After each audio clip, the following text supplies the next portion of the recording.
Hey, Friendo, Steve here. And Larson. And welcome back to Going In Raw, the only pro wrestling podcast you need to be listening to right here at youtube.com/Steve and Larson. Available wherever podcasts can be found. And, of course, taped live at the Twitch, twitch.tv/Steve and Larson. Quick reminder, it's holiday week, and so that's why I'm wearing this asinine hat to get into the festivities. And I got my little thing right there. Look, I still have the cookie in the tree. It's good. Well, it's still the Christmas, so it should be there as long as the tree's up. So, speaking of the holiday party that we had yesterday, by the way, thanks to everybody for showing up. Kayla, Alex from the Church of Friendos, of course, the Enforcer was there. It was a blast. We did it right here at the Twitch, and there was a bunch. We did watch-along stuff, so that portion of it we can't upload. However, over at our new Odds and Ends channel, Friendo Club TV, we later on today I will be posting the content from the holiday party that doesn't include any of the fun stuff. So there's no Family Feud, no Press Your Luck, no Matt Berry compilation, but everything else, which is just fun banter at the beginning, which is awesome. If you just want to hear us banter, there's plenty of that. And then at the end, we did the coloring contest for the Church of Friendos coloring contest. And that's going to be in there too. So be sure to sub to the new channel. We're going to be doing some stuff with that. A lot of odds and ends, little edited moments, stuff that the algorithm doesn't like here at the podcast channel. We're going to put over there at the new one. So be sure to sub to that. It's in the description below. Check that out on the YouTube. Plenty of stuff is going to happen over there in the new year. This week and next week, we're going to be going Mondays through Wednesdays. And then Thursdays and Fridays, no live streaming. However, we will still be uploading content to YouTube and in the audio realm because we always do a Friday show. And that will continue. And so that's going to be this week. We're doing a Going In Raw view of SummerSlam 2005. I got to get that prepped this week. Yeah. What did Eddie say to for Dom? I'm your new daddy, essay. Yeah. That was great. And then next week we got Friendo Awards, and then we'll have our predictions for 2022. That is correct. Absolutely. We did do a Friendo Club TV bonus episode. We're going to rebrand that up the YouTube channels, Friendo Club TV. We got too many things going on. But our bonus episode, the podcast of Friendo Club TV, we had the early returns on the Friendo Club Award. I'm sorry, Friendo Awards. It ended up pretty much just going through Going In Raw moment of the year and laughing and reminiscing and laughing about said moments. Yeah, that's kind of what it turned into. That's a revelation, by the way. Having other people tell us what they liked about us best this year. It's like great.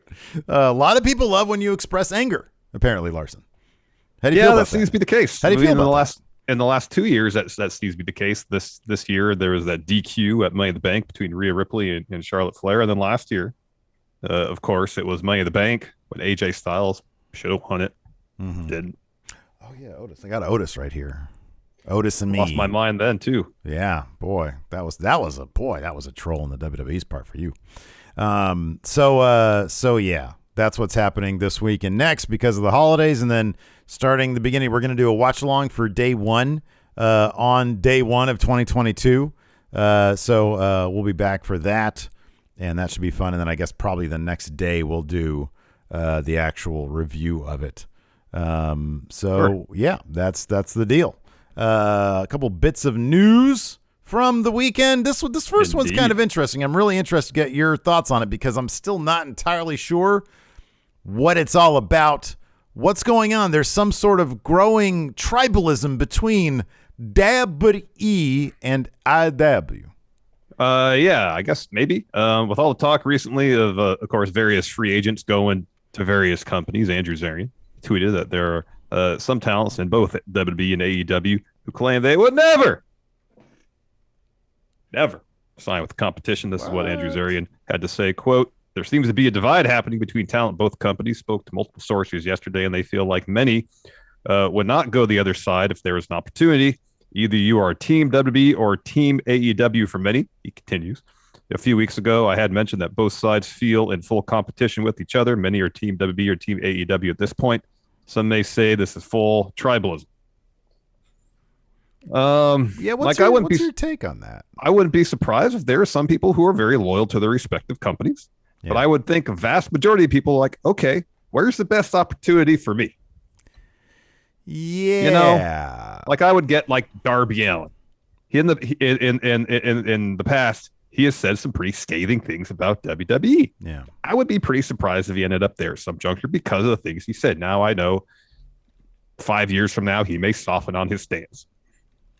And end up there. Maybe. I don't know. But I feel like there's maybe a small number in each company who are very loyal to said company. But by and large, wrestlers look at the wrestling industry as a business, and they're going to do what's best for themselves. Wouldn't it benefit you to be like, hey, WWE, you guys are fine. You guys are good. You guys treat me well, but I could leave at any time. Well, not any time. Once my contract's done, I'm going to be looking around a lot. So you be on best behavior. Wouldn't it benefit them to be like, man, just remember that's WWE. Leverage. That's leverage. I mean, look, I've seen this play out to a different degree in the real world when companies will try to like act like they're your family. Oh, we're all in this together. No, you're paying me to do a job. That's what you're doing. It's kind of interesting. I think it's great to take pride in the place that you work at, though. If they treat you really well, like, I don't know, who do you think's on this list? Let's out the people who are pro WWE, like Seth Rollins, right? This is just about Seth Rollins. Like I'd think. But if Randy Orton hadn't talked about wrestling Sammy Guevara not that long ago, I would have thought Randy Orton would be on this list, Yeah, but Randy's really talking about AEW. Yeah. I know. Yeah. So that's why I think there's probably a select few people that might be pretty loyal to their respective companies, but is it like half the roster or more on each brand? I'd be doubtful of that. Yeah. And here's the thing. Yeah. And I would imagine it's a situation where it's not like I'm in AEW because I'm in AEW. I'm Team AEW.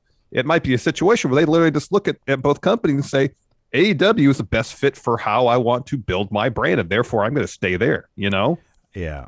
It's funny because, the instances of people not being happy are echoed a lot louder than people who are happy. You know what I mean? Like, you don't get a lot of backstage reports. Oh, Drew McIntyre was in the locker room ecstatic over being in WWE. Huge headline. Drew McIntyre so happy in WWE. He probably is. He probably loves being there because they treat him like $1 million. To be honest, there's probably a lot of people you see on TV in WWE that are incredibly happy with the opportunities they give them to be there.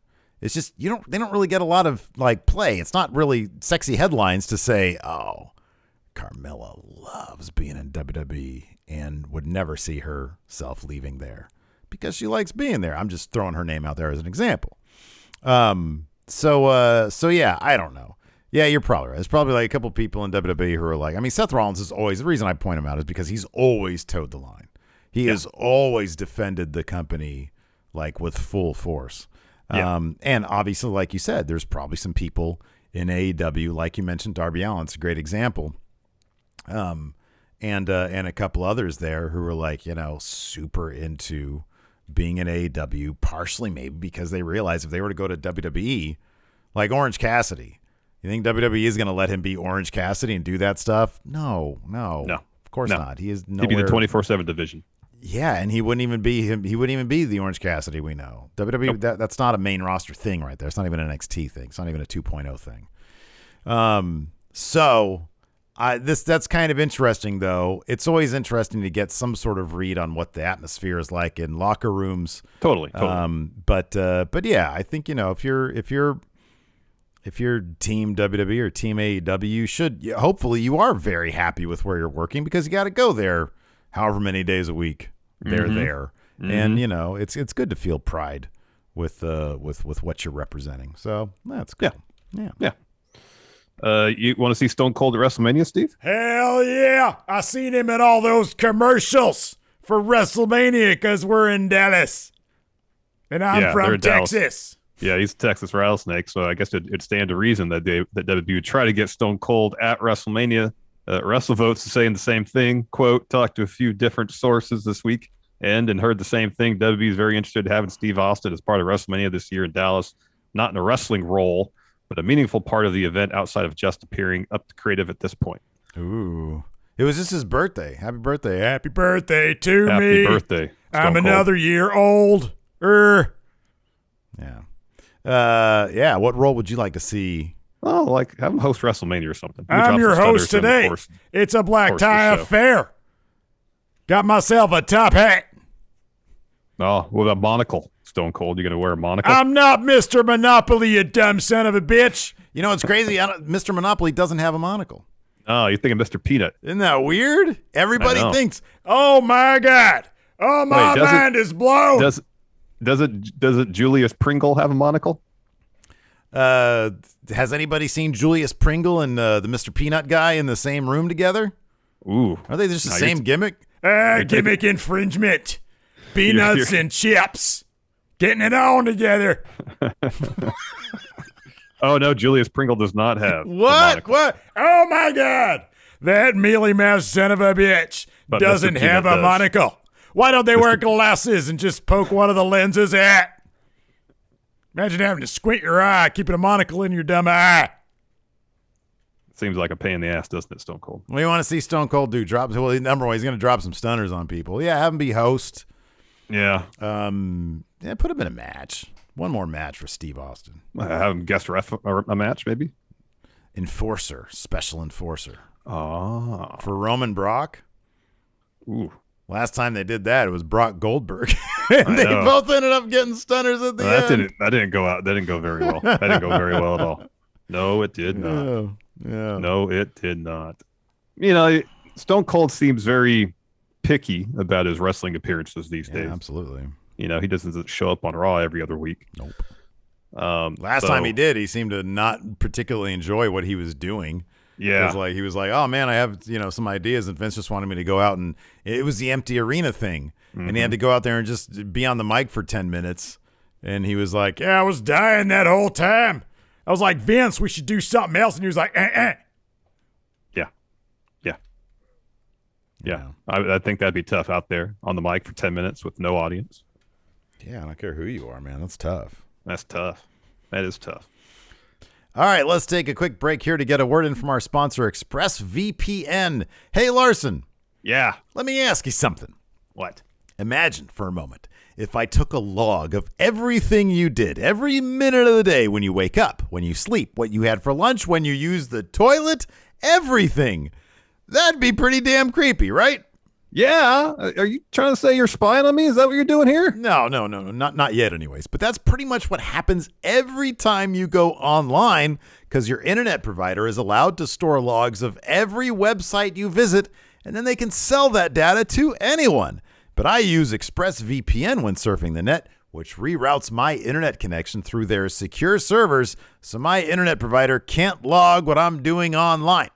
Yeah, and while many VPNs claim to have a no-log policy, ExpressVPN is the only VPN I trust because they use trusted server technology. See here, Steve.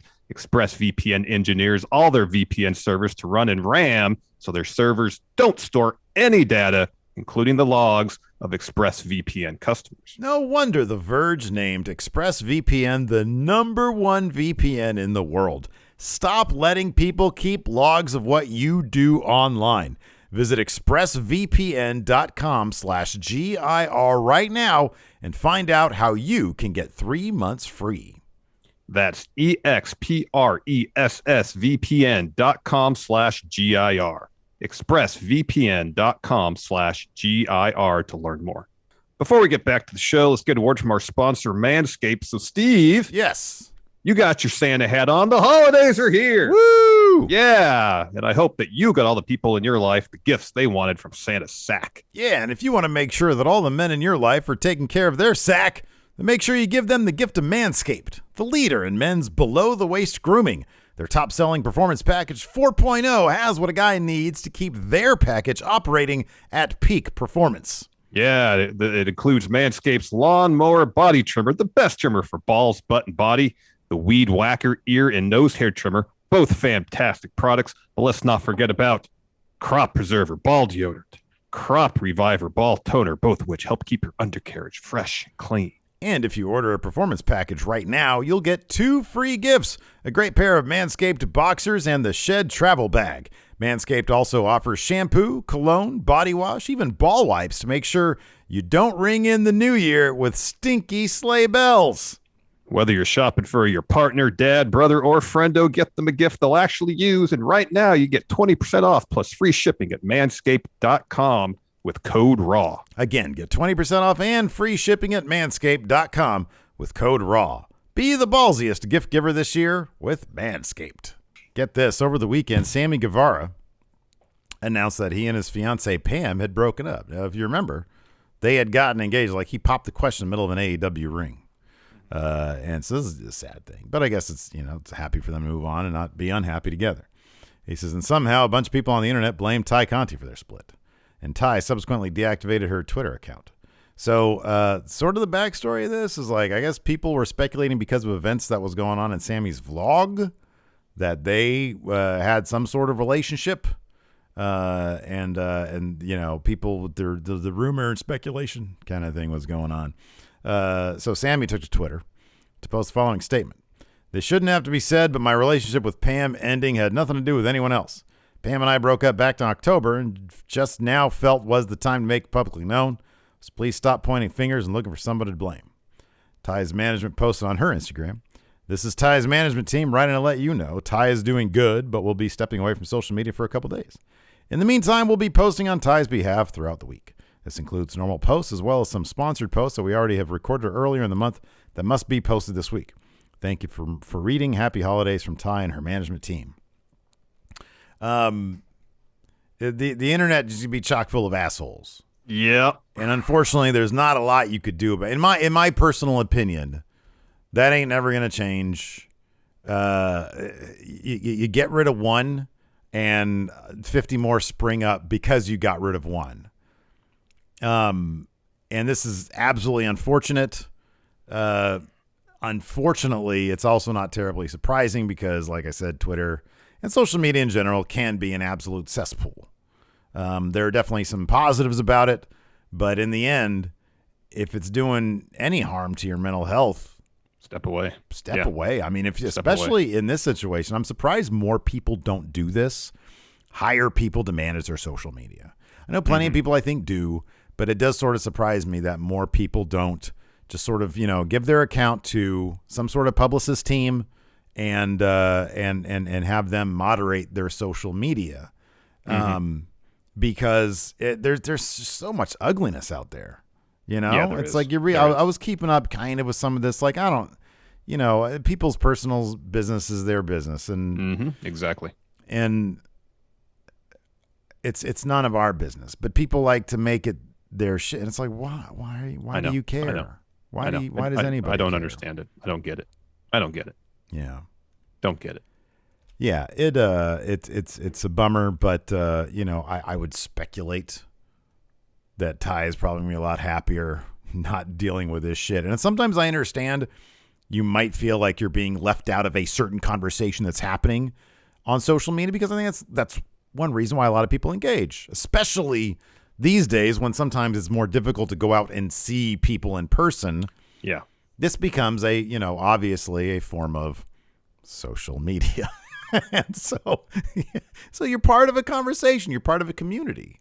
And so it can suck to step away. Adam Pacitti steps away from it. I forget his exact quote, but he was like, this is an absolute cesspool of an app. I'm stepping away from it. I don't blame him. No, not at all. I don't blame anybody from stepping away from absolutely from not. If I ever felt it was bugging me, these days I go on sprees of just muting and blocking people. Yeah. It's like if I see, because unfortunately the thing about Twitter, I'm sure there are probably apps out there where you can limit this kind of stuff, but it's like the app should be, I follow who I follow and nothing else.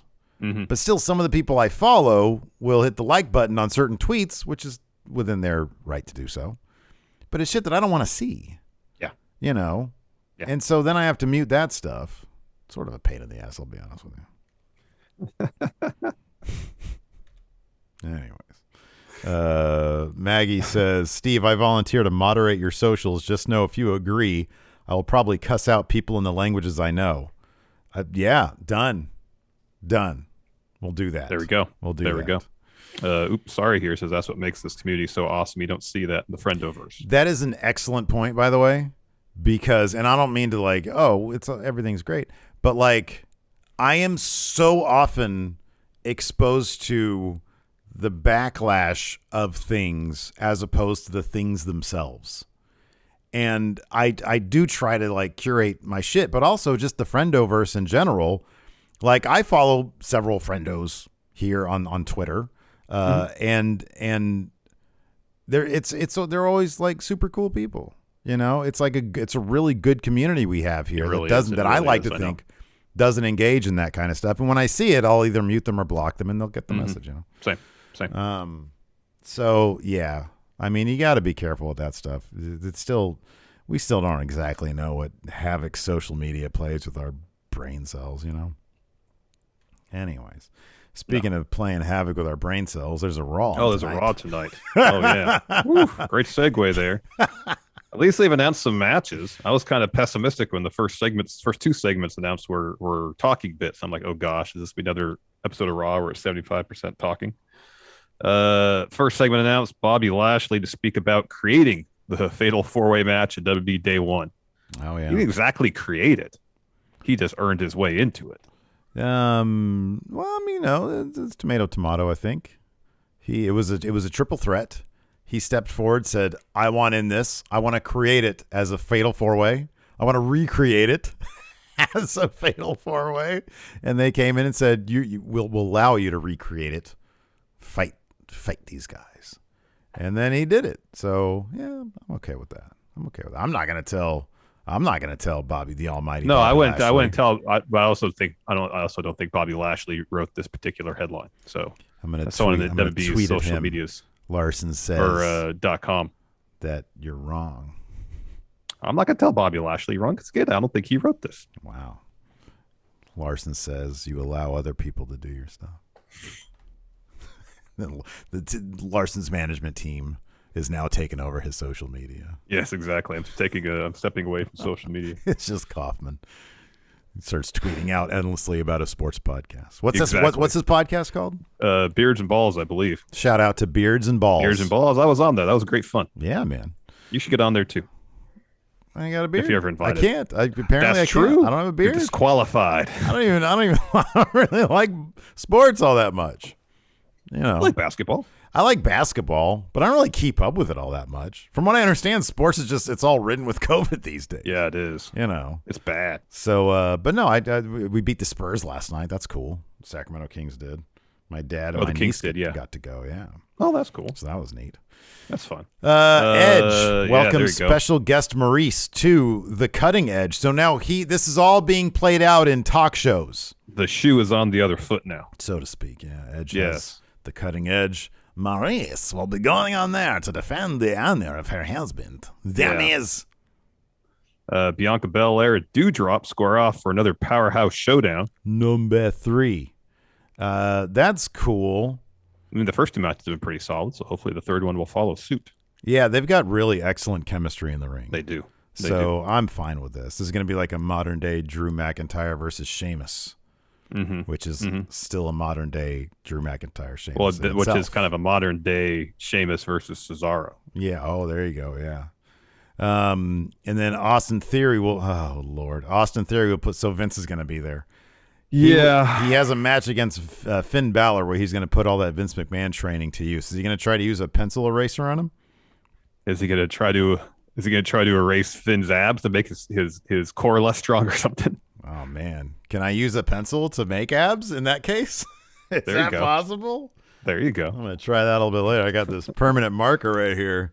Oh wow! Draw some abs on this big old tummy of mine. Big tummy. So yeah, we'll be with you guys tomorrow for our Raw review at noon Pacific, 3 Eastern on the Twitch. Yeah, I want to see if we have any new patrons. Oh, great idea. If you're interested in listening to Going In Raw ad-free in the audio realm specifically, you can do that on the Patreon at patreon.com/Steve and Larson. $5 a month gets you the show. You can get the bonus episodes we do and the show itself ad-free as long as you can import an RSS feed into your favorite podcast app, whatever podcast app you use. From what I understand, they don't do it on Spotify, so unfortunately can't do it there. But if you use like Castbox, Apple Podcasts, what are some of the other ones that we Stitcher, I think maybe probably does it. Yeah. I think we're on Stitcher. Yeah, and then yeah, so you can get it there ad free. You know, we've been blessed by our management team to secure our own bag in the form of ads, and but we understand that might not be for everybody. A couple new friendos here: Kenneth Tabili, Shavon, Michael Thau, Lertnam George, Anthony Fish, Self-Willed Soul, and Ryan Gorman. Thank you very much for your support. Thank you. Appreciate it. Yeah. Why don't we dig into some of the questions we got here on the Sure. Why don't we? Let's do that. Forward age, to better utilize the amount of talent and use the facts to their full potential, could AEW finally introduce the Trios title in 2022? Also, who would you have win it first? Happy holidays. So I believe Tony Khan has talked about possibility of a Trios title. The downside of it is that, are there any Trios titles in wrestling you can think of that are really ever used in a way that doesn't just make it seem like there's too many titles? Like New Japan literally has the junior tag titles, the heavyweight tag titles, and on top of that they have the Never titles, which have the Never Trios titles, which have like a 50% turnover. Yeah, which are never really used for much. I think does House of Torture have those titles still? I think so. It's like if there's like a faction we're trying to make seem like they're good, but we'd rather put the titles on everybody else, then we'll give them the Trios titles and maybe people will care. Here in chat, Bear Winning says AAA. They literally only have 2 of them. Like last time they came out, only 2 people had, like, it was the Trios. Yeah, but only 2 titles were there. And they lost one of the titles. Yeah. Both White Brownie and Freedom KME says in Stardom, Trios titles there. Oh, okay. That can be entirely possible. I sadly don't have the time to watch Stardom. I do want to check out their latest show, though. Yes. Because it's been getting pretty rave reviews. So, you know what, man? If they can really do something with the titles, I'll be honest, I'd kind of prefer, and I have no idea how they would really do this, but like a faction title. That's what I was going to say too. Yeah. I don't know. I mean, does anybody in chat know if there's been like a faction titles before? How many would you do? Like what would be the situation here? But given that AEW is so big into factions, it'd be kind of cool if they could come up with some interesting ideas. Who's top faction, right? That'd be cool. Agreed. You know? And you can have whole stipulation matches. Yeah. Using that. Kobe says 4 years ago, I asked, what is your favorite pyro entrance? And you said the Dudleys because it scared the crap out of you. I said it was the Dudleys because it scared the crap out of Steve. Is that still your favorite? Favorite pyro intro? Favorite pyro intro. Oh, Bear Winning says AAA's Atomic Championship was a faction title. What? 4+ people. That sounds awesome. That does sound pretty cool. That sounds great. Oh, favorite Die Hard pyro Homer entrance. has it. Kane. Oh, I thought you were going to say Cody. No, I can't even think of his now. He has a bunch of pyro. He's got the best entrance. Cody does? Yeah. It's his own. Out of everybody in the company, he's got. I mean, here's the thing, dude. Look, it's Cody. You can't say the guy doesn't have the best entrance in AEW. You can't. I think Malachi would if he could somehow sit and then levitate to stand up rather than just stand up like you or I would. That's sort of the thing about Malachi, though, is that he sort of took Cody's entrance. You know, it's like he's like, hey, he had his feud with Cody, and part of that was he got the center entrance. Malachi doesn't get a center entrance. Yeah, he does. I don't think he does. He gets a tunnel. He goes through one. There was a spell of time. Maybe it was during the thing with Cody. He totally had a center entrance. Yeah. Maybe he stopped that since then, but no, for a spell he totally had a center entrance. It might have been when Cody was gone and he took it over or something. I don't know what it was. But yeah, no, Cody's got the elevator and the smoke, and you hear a dude say that his family's great. And then he's got that great theme song. Yeah, that's awesome. That's a great entrance. Telling you, if Malachi had a little platform he could levitate on to stand up, that'd be top entrance. I don't disagree with that. Then you have supernatural powers. You remember these days? Bobby Roode's original entrance, how he was on that platform way up in the sky. Yeah. He made his debut in NXT. Yes. It was so good. House lights go down, they come back up, and he's 20 feet in the air. White Brownie has some ratings for us. SmackDown 2.3 million to 0.52. Rampage went up 571 with a 0.23. Whoa. That's a huge number for Rampage. That's a massive a good jump. That's almost up 100,000, right? From last week. Something like that. That's great. That's really great. Good. Good for them. And SmackDown was up too. That's great. Yeah. That's great. Metacon says to Steve here and Larson, all the friendos, whatever you celebrate, enjoy, be safe, and for all that's holy, can we have decent programming on WWE? Well, hey, man, there's only 2 talking segments announced for Raw tonight, so maybe we'll get that. Yeah, we'll see how many more they can write between now and then, huh? It's true. Dirty Rich, pick someone besides Brock that's an actual possibility to take the title off Roman. I still think Edge is possible. Roman's never beat him clean one-on-one. I would say, you said Edge? Yeah. I would say Sinister Steel has what I was going to say here, Drew. I don't know if the person who takes it off Roman is going to be like a Gable, what's his name? Gable Steveson? Mm-hmm. Gable or Gabe? Gable. Yeah. Gabe? Gable. Sorry, yeah, Gable. Sorry, Gable. Yeah. I'm sure people will call him Gabe for short, but Gable. Steveson. Yes. I don't know if it's going to be like him, like a him type guy. There's nobody in 2.0 that I could see them doing that with. I mean, maybe Braun, but other than that, there's nobody there. In which case it'd be like, what about Gable Steveson?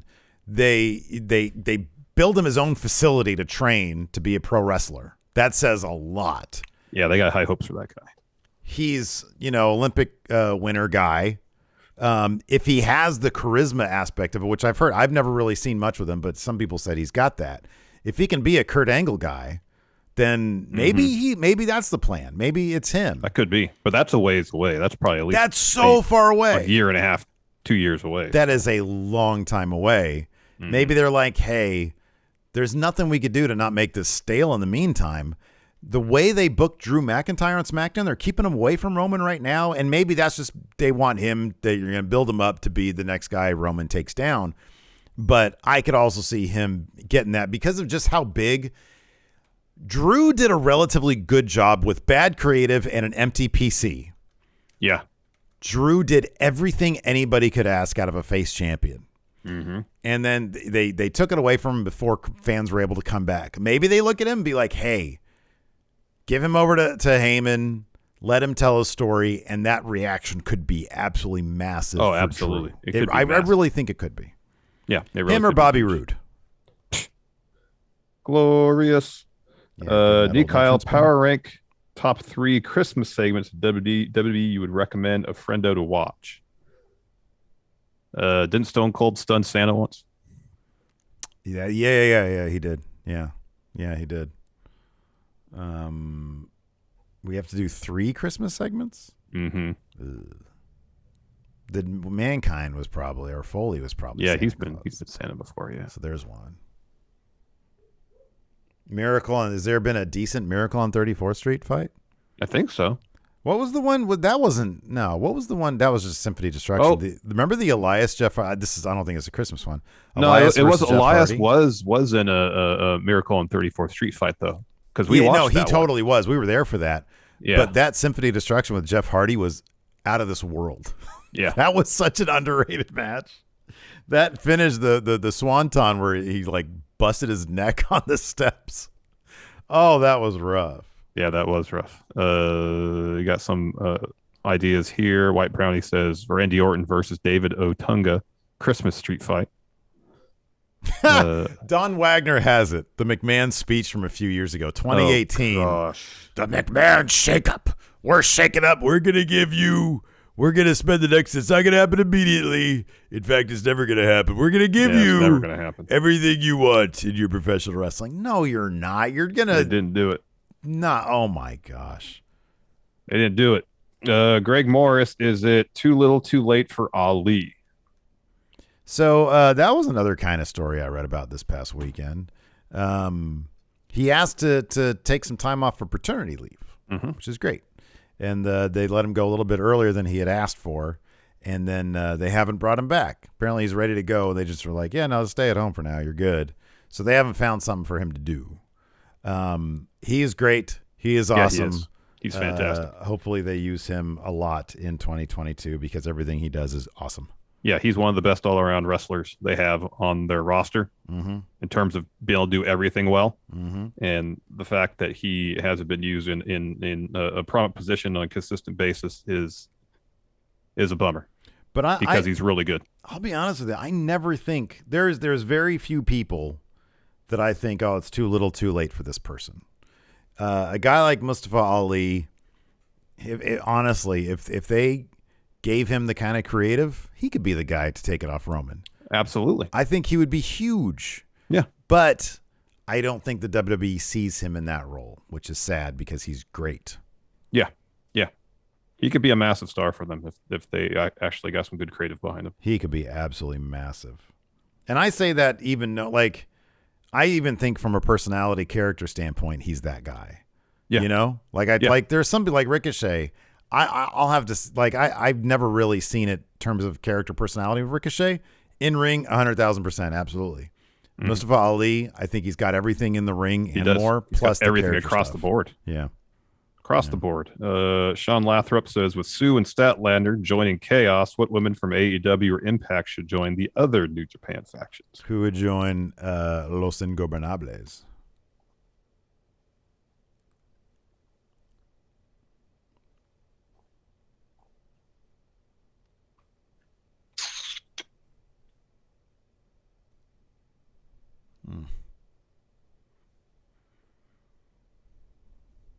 I'm having a hard time with this one.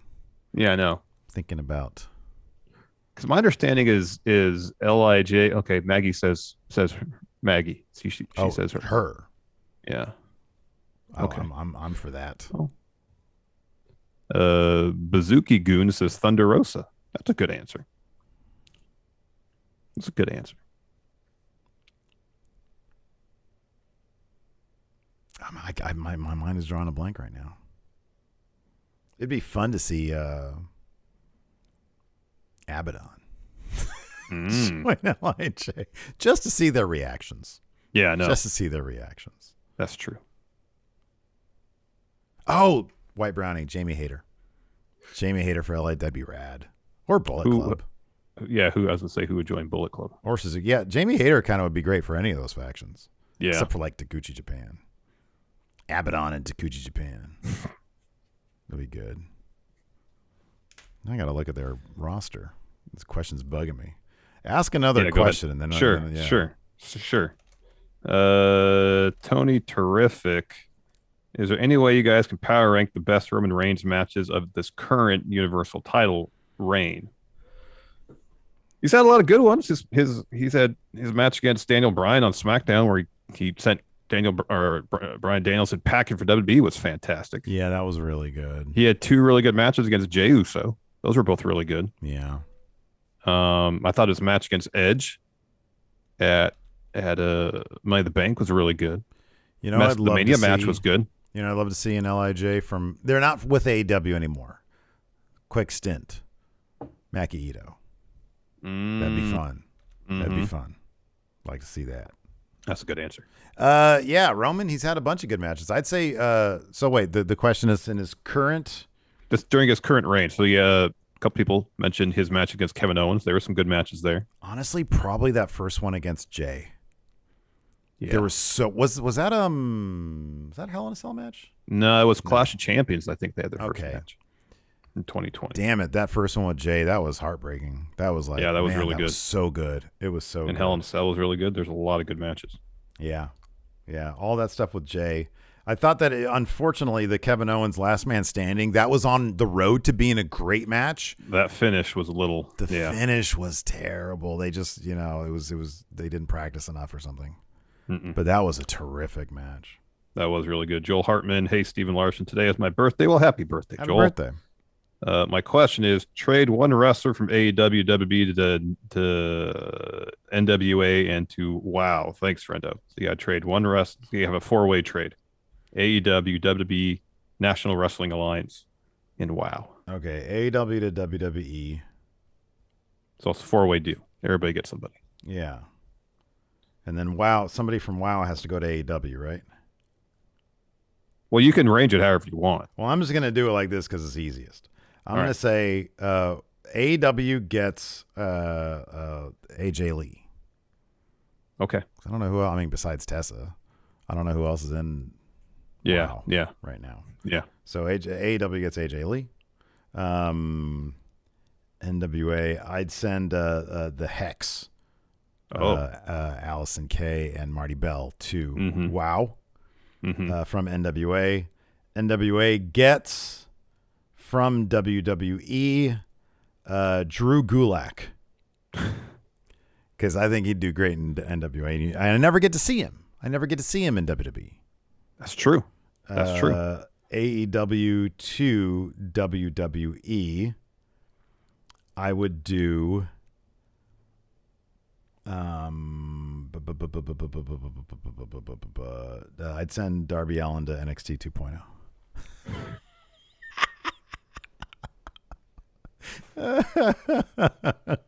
Gotta face the music, son. Let's see here. Oh, that was a good one. All Al Long. Oh, I'm sorry. You didn't do yours. Sorry. I was doing some research here. I'm on the Women of Wrestling website. I don't know how up to date this roster is. They have a wrestler named Nikki Krampus. That's great. So we'll have Nikki Krampus go into NXT 2.0. Oh, that's good. That's it's a character. That's good. That's what I'm thinking. The Hex is good. I'd send the Hex to I already sent Krampus. I can't do that. The Hex to AEW.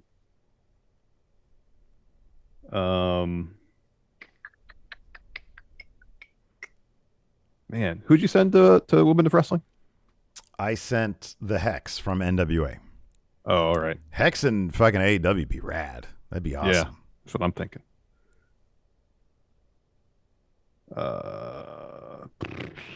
How about from who do you need? What do you need?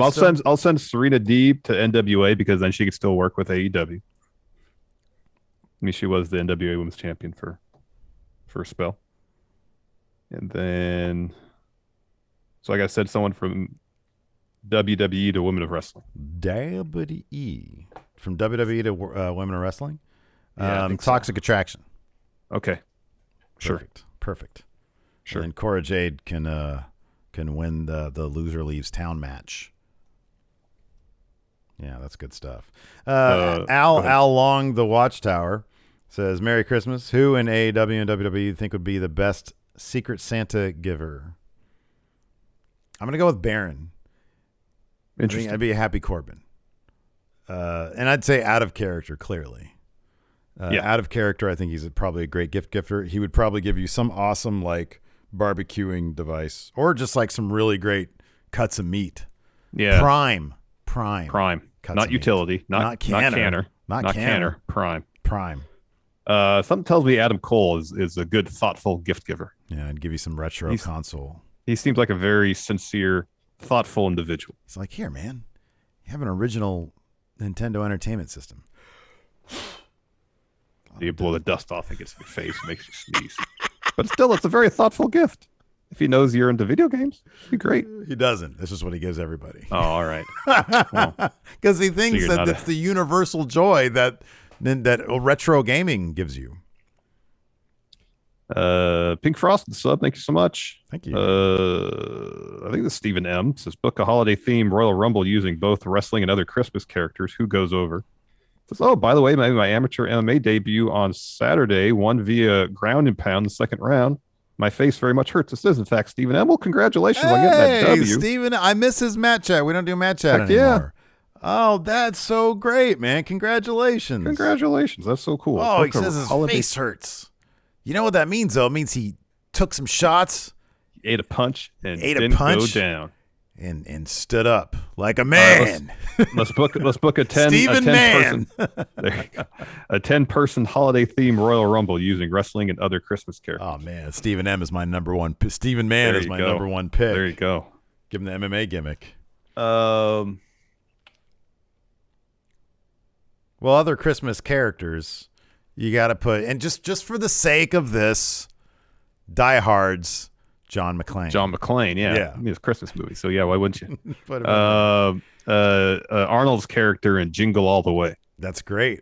Max Schreck from Batman Returns, Christopher Walken's character. I guess Santa with muscles.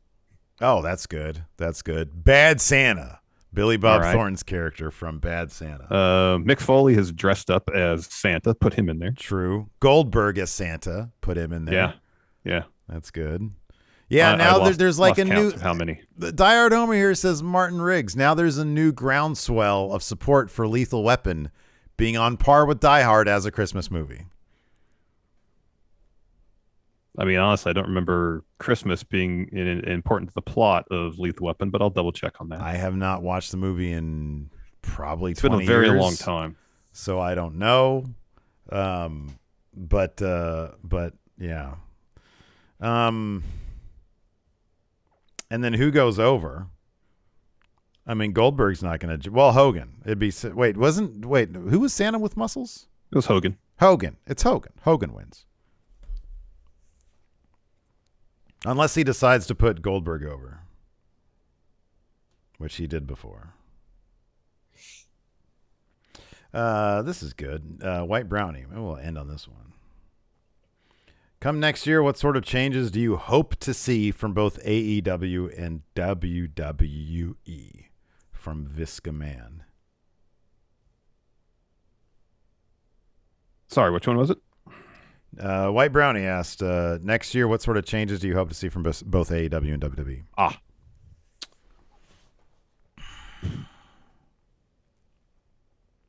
While you think about that, I looked just on Wikipedia. If Christmas appeared anywhere in the plot summary for Lethal Weapon, it does at the very end. When Martin Riggs goes to Murtaugh's house for Christmas dinner. Yeah. That seems suspect. Like, I get the arguments for Die Hard. I get the arguments. I don't personally agree with it, but I get it. That sounds thin, to say the least. Yeah. Yeah. What do I want to see from AEW and WWE? From AEW, I want them to push Will Hobbs to the moon. Push him and push Ricky Starks. Push them both to the moon. Agreed. I want to see more than one women's match per episode of whatever they're doing. Yeah. That'd be good. Agreed again. You know what I'd like to see? Here's a silly one from AEW. AEW, I'm going to talk to Tony directly. TK. Talk to camera, Steve. My dude. All right. Dark and Elevation need a title. I'd like to see that exclusive title, and whoever wins it gets an opportunity to move up.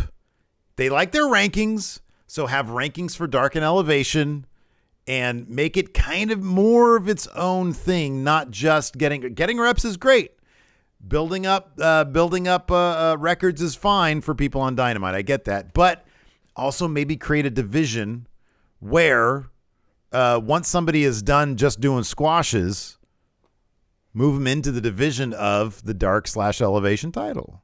It's like how in the Premier League, if you do well enough, you stay in the Premier League. If you don't, you get bumped down to the league below it, kind of like that. Yeah. Imagine having a storyline of someone's on a losing streak and they're in danger of being bumped down to Dark or Elevation. Right? That could be kind of cool. That could be pretty neat. I'd be into that. That could be interesting. That'd be neat. That could be interesting. Like as far as I'm thinking of 2.0, NXT 2.0. I really want to see, and here's sort of an answer. I want to see Solo Sikoa go on an absolute tear where he is dominating 2.0 the way Roman dominates, and he forms his own bloodline group. And, once Braun gets that title, They take it off Braun with Solo Sikoa. He's got his own bloodline.